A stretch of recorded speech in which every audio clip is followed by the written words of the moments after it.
अस्सलामुअलैकुम, welcome to science with Ramesa. Dear students, आज के इस वीडियो में हम चैप्टर 6 बायोमोलिक्यूल्स को स्टडी करने वाले हैं 9th क्लास की बायोलॉजी का। इसका टॉपिक 1 जो बायोमोलिक्यूल्स है इसको हम देखते हैं। The molecules produced by organisms are called biomolecules. Bio का मतलब ही जिंदगी है, ठीक है।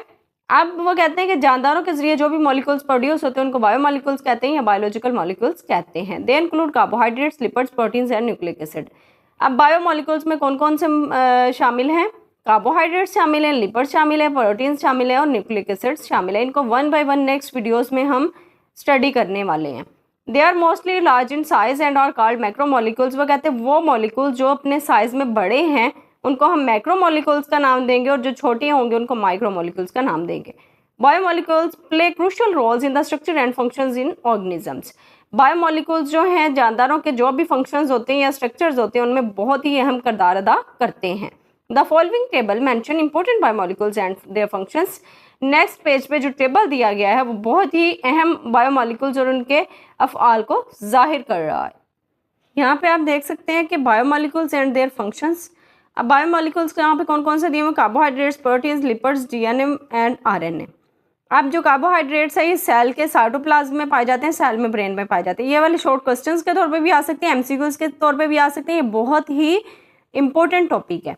अब कार्बोहाइड्रेट्स का मेन फंक्शंस क्या है? ये act as a source of energy, act as energy storage molecule. ये एनर्जी स्टोरेज मॉलिक्यूल के तौर पे भी काम करता है और ये एनर्जी को ज़ख़ीरा करने के तौर पे भी काम करता है। ये कहाँ पे लोकेट होता है, कहाँ पे पाया जाता है? साइटोप्लाज्म और सेल मेम्ब्रेन में।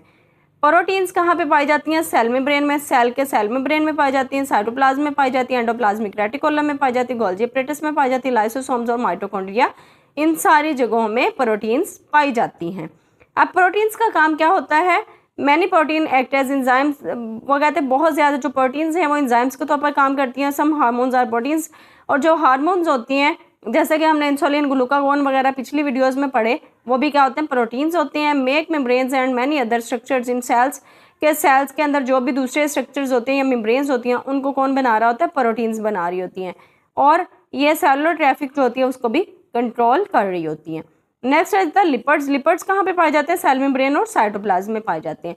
Act as energy storage molecule. ये एनर्जी स्टोरेज मॉलिक्यूल के तौर पर काम करता है या हीट इंसुलेटर के तौर पर काम करता है या फिर सेल मेम्ब्रेन का जो स्ट्रक्चर होता है वो बनाता है। DNA. DNA stands for deoxyribonucleic acid. अब डीएनए कहाँ पाया जाता है? न्यूक्लियस में पाया जाता है यूकैरियोट्स के, ठीक है। अब प्रोकैरियोट्स में तो न्यूक्लियस होता ही नहीं है, तो इसलिए यहाँ पे उन्होंने यूकैरियोट्स को जाहिर किया हुआ है कि यूकैरियोट्स के न्यूक्लियस में पाया जाता है, न्यूक्लियोइड रीजन में पाया जाता है। जो प्रोकैरियोट्स होते हैं उनके कहाँ पाया जाता है? न्यूक्लियोइड रीजन में होता है, जबकि यूकैरियोट्स के न्यूक्लियस में होता है। और डीएनए माइटोकॉन्ड्रिया या क्लोरोप्लास्ट वगैरह में पाया जाता है। अब डीएनए के जिम्मे क्या काम होता है? Carries genetic information for the development, functioning and characteristics of organisms. अब डीएनए के ज़रिए ही जो भी खुसूसियात होती हैं हमारे आबाओ अजदाद से या हमारे पेरेंट्स से हमारे अंदर मुंतकिल हो रही होती हैं वो डीएनए की बदौलत ही हो रही होती हैं। नेक्स्ट आ जाता है RNA. RNA stands for ribonucleic acid. Ribonucleic acid कहाँ पाया जाता है? न्यूक्लियस में पाया जाता है, राइबोसोम्स में पाया जाता है, साइटोप्लाज्म में पाया जाता है। अब इसके सिम में क्या काम है? इसने भी जेनेटिक इन्फॉर्मेशन को कैरी करना है डीएनए से, फिर उसको राइबोसोम के पास लेके जाना है। राइबोसोम के पास इसलिए लेके जाना है ताकि प्रोटीन बन सके, प्रोटीन की सिंथेसिस हो सके।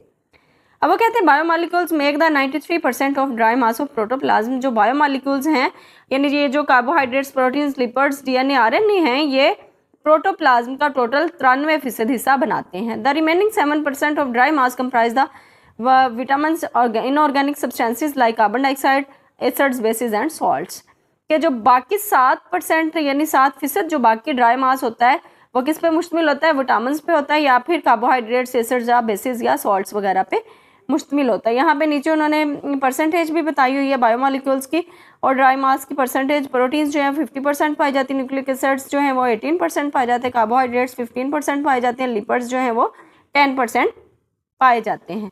नीचे वाले टेबल में उन्होंने मेटाबॉलिज्म, एनाबॉलिज्म, कैटाबॉलिज्म के बारे में बताया हुआ है। All the chemical reactions that occur in organisms are. अब वो कहते हैं कि जानदारों के दरमियान जो भी केमिकल रिएक्शंस हो रहे होते हैं उनको हम मेटाबॉलिज्म का नाम देते हैं। मेटाबॉलिज्म आगे 2 कैटेगरी में डिवाइड हो जाता है, 2 कैटेगरीज में तकसीम हो जाता है, एनाबॉलिज्म और कैटाबॉलिज्म। एना का मतलब होता है अटैचमेंट और कैटा मतलब होता है cut off. Anabolism is the type of metabolism in which simpler substances are combined to form complex substances. Anabolism में क्या होता है कि जो छोटी छोटी सादा चीज़ें होती हैं वो कंबाइन होती हैं, फिर उससे पेचीदा सब्सटेंसेस बन जाती हैं, कम्प्लेक्स सब्सटेंसेस बन जाती हैं। Energies used in this reactions, तो जब एनाबॉलिज्म का प्रोसेस होता है उसमें एनर्जी बहुत ज़्यादा इस्तेमाल हो रही होती है। Catabolism is the type of metabolism in which complex molecules are broken down into simpler ones. Catabolism का जब प्रोसेस हो रहा होता है उसमें जो कम्प्लेक्स मॉलिक्यूल्स होते हैं वो छोटे छोटे सिंपलर वन में ब्रोक डाउन होते हैं, मतलब कि जो बड़े बड़े मॉलिक्यूल्स होते हैं वो छोटी सादा चीज़ों में जो हैं वो टूट जाते हैं। एनर्जी इज रिलीज्ड, उसमें क्या होती है, एनर्जी यूज़ होती है, इसमें एनर्जी रिलीज होती है। उम्मीद करती हूँ आज का टॉपिक आपको अच्छी तरह समझ आ गया होगा। मज़ीद इन्फॉर्मेटिव वीडियोज़ के लिए मेरे चैनल को जरूर सब्सक्राइब कीजिए, लाइक शेयर कमेंट करना मत भूलिएगा। अल्लाह हाफिज़।